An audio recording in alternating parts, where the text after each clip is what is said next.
Hi, I'm Jason Freeman. I'm a professional speaker, bravery coach, and author.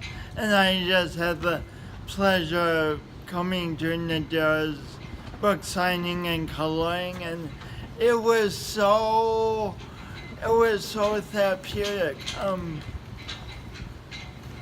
Just the quiet in the room when we got to experience the joy of coloring. At first I was like, what? I'm a guy, I don't color, but I loved it, and look at, I really colored, and it's coloring is kind of awkwardly awesome, but that's awesome because life is awkwardly awesome, and it's just so fun to get in there and color outside the lines if we want, and hear those voices that told us that we couldn't create what we wanted in life.